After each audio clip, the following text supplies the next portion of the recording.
Hey everyone, my name is Matt. In these couple of videos, I'm going to show you how I made this small walnut dresser that we're going to be using as a changing table here in our nursery. Now this whole project was an experiment for me in book matching and incorporation of sapwood into the final design. So in this first part, we're going to look at selecting and preparing the stock for the case, joining the tops of the sides with half-blind dovetails, joining the shelf and the bottom to the sides with dados, and joining the dividers, the front and back dividers to the case with the sliding dovetail. So let's get started.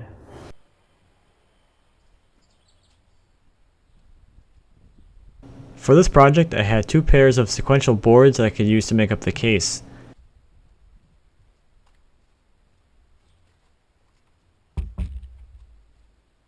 These ones will become the case sides, and these will become the top and drawer fronts.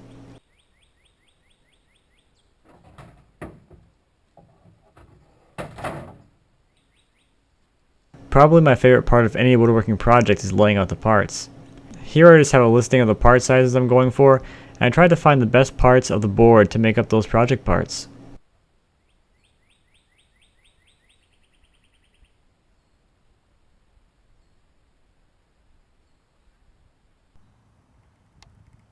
Here's what's going to be the sides, and here is what's going to be the top.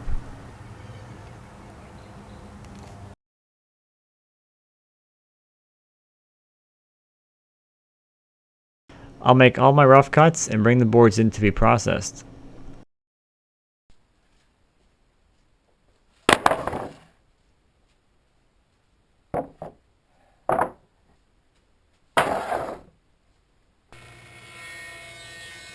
All of the boards get a few passes over the jointer to flatten them and to get them mostly cleaned up. I milled these boards down to final thickness over 2 sessions, allowing them a few days to rest between millings. These boards were quite stable. They didn't move much after the first milling, so I only did 2 milling sessions with these instead of my typical 3.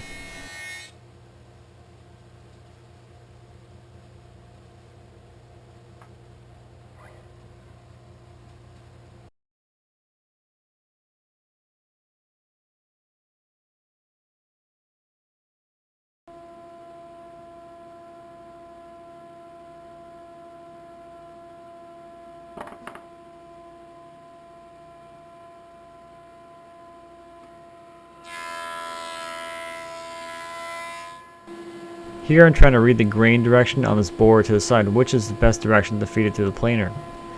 I need to pay attention to the grain direction of my planer since it has straight knives. I glued up all my book matched panels and now I've finalized their width and length. This panel is the top, and you can see I had quite a bit of extra width. The excess that I'm cutting off will become the drawer divider and the rear lower rail. And now I can start cutting them to length. And here I'll stack the sides so that they are cut to the same length.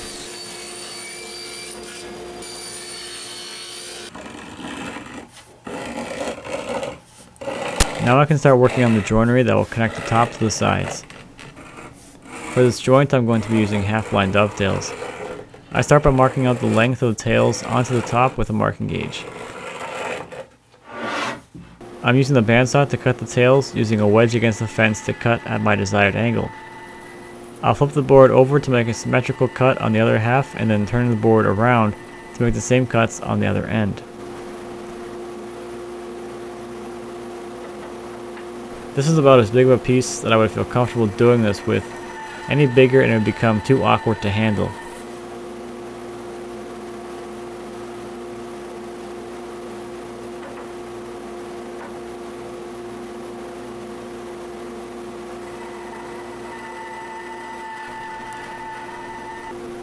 To save time at the bench, I'll cut off the waste on the ends.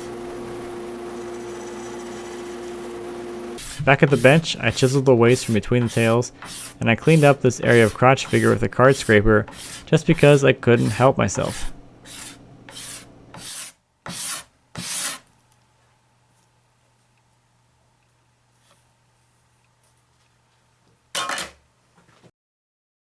Next, I'll transfer the tails from the top onto the sides. I use my mallet to get everything aligned, and then I'll mark the locations with my marking knife.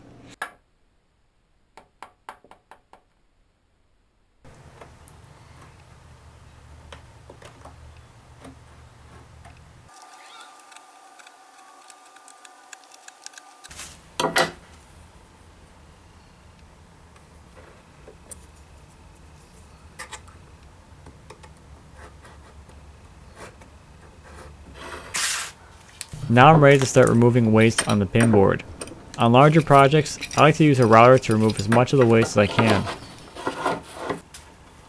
Here I'm clamping an offcut to the side piece so there's more area for my router to sit on.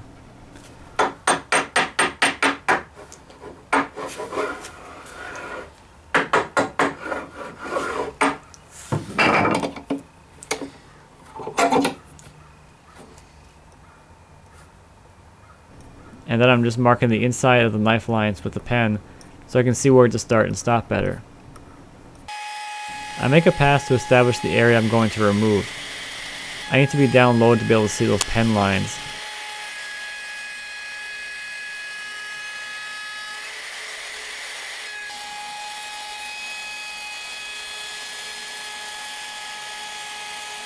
And once I've made those cuts to mark out the waste, I can stand up and continue routing.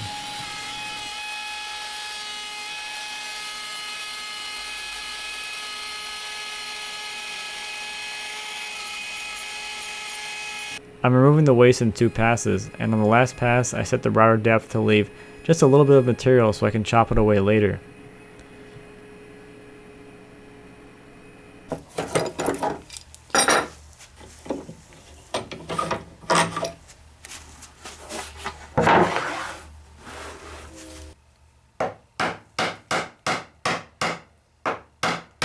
I remove some of the material from in front of the knife line before setting my chisel into that knife line and chopping down.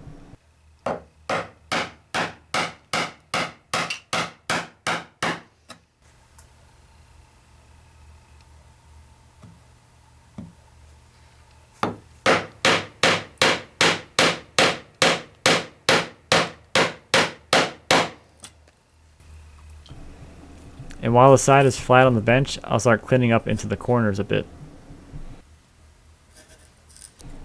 Now with the side standing upright, I can start paring back to my scribe lines.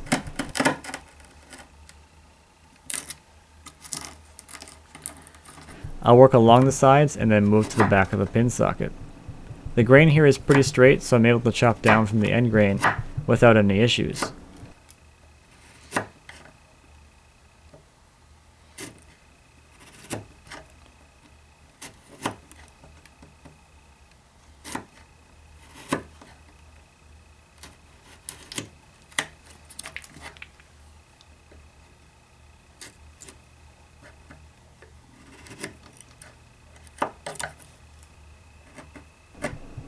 And then I'll do the final cleanup into the corner. And now a little test fit.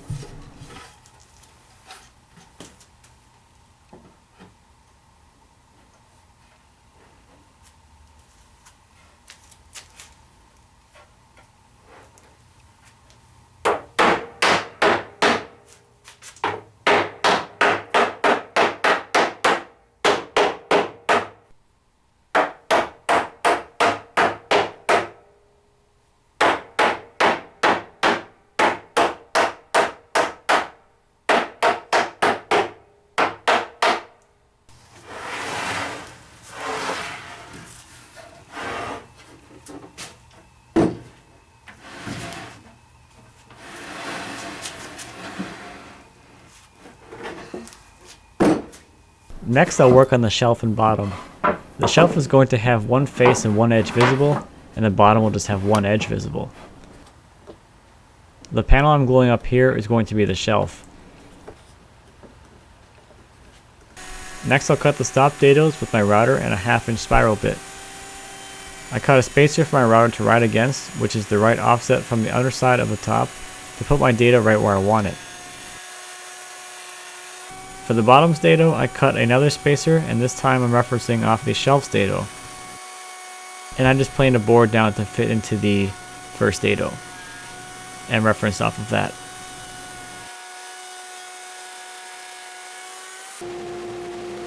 Next I can cut the shelf from bottom to length.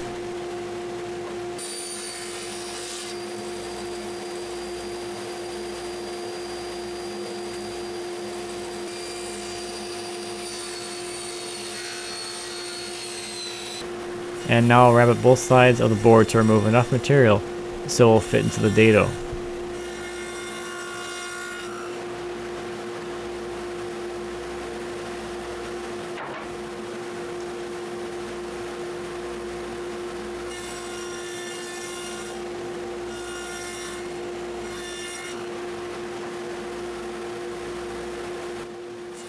I had to set this up twice because I left the shelf thicker than the bottom because, you know, why not?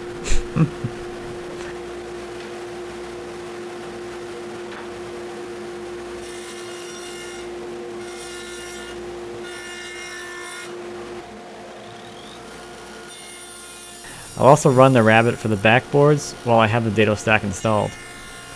This is going to be a stopped rabbet.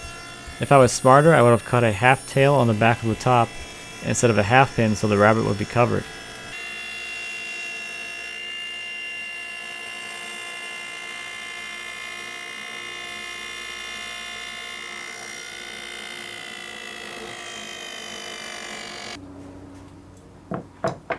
When I cut the rabbets on the shelf and the bottom, I made them so they were just a little too big. This way I can sneak up on the perfect fit with my shoulder plane.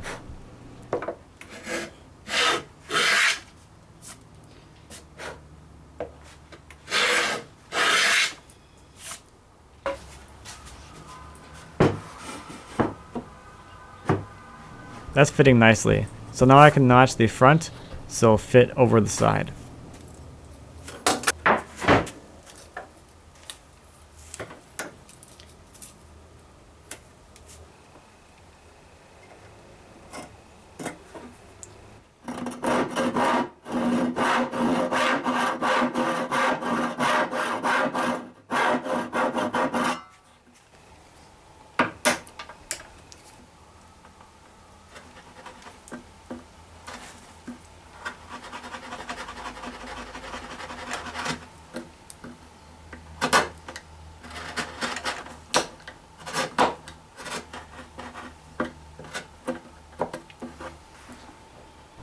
Here I'm just checking for any high spots with the side of my chisel.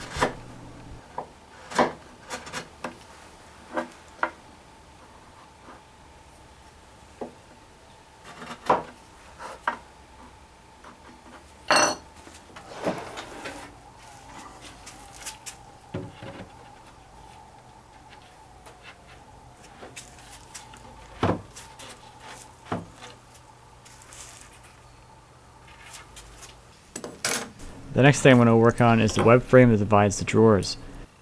Both the front and back dividers will be dovetailed into the case. This will lock the two sides together and mechanically keep them from pulling apart. The first thing I'm doing here is removing some of the material because I only need a dovetail to go in about an inch or so into the case side.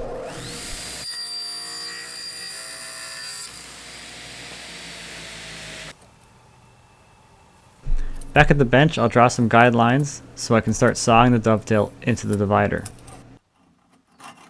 It's a little difficult to get the saw started when working this close to the edge, but once I get the saw going, I'm focusing on following the line across the end grain. The angle that this tail gets cut to doesn't really matter nearly as much.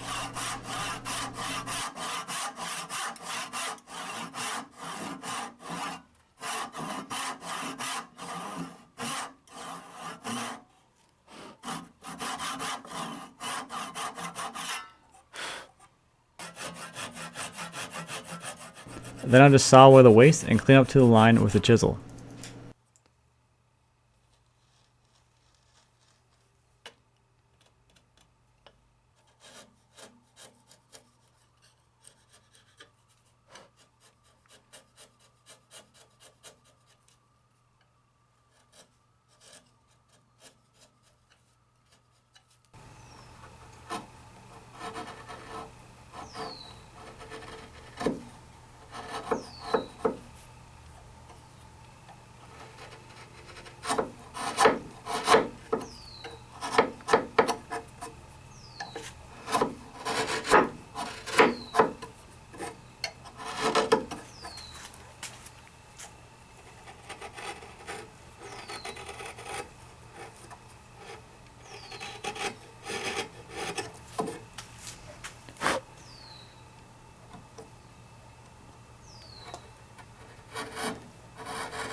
Now I can transfer the tails to the case. I cut a scrap to act as a spacer, that way I can make sure the divider is parallel to the bottom. Next I need to cut away the case side to create a socket for the dovetail to go into. I start by sawing close to the lines and then come back with a chisel to knock out most of the waste.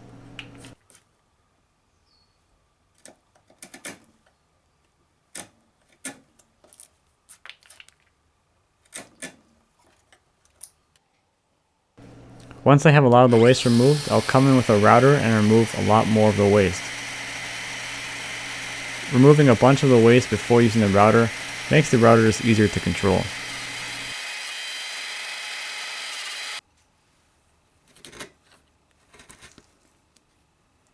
And then I'll do some final cleanup work with the chisel.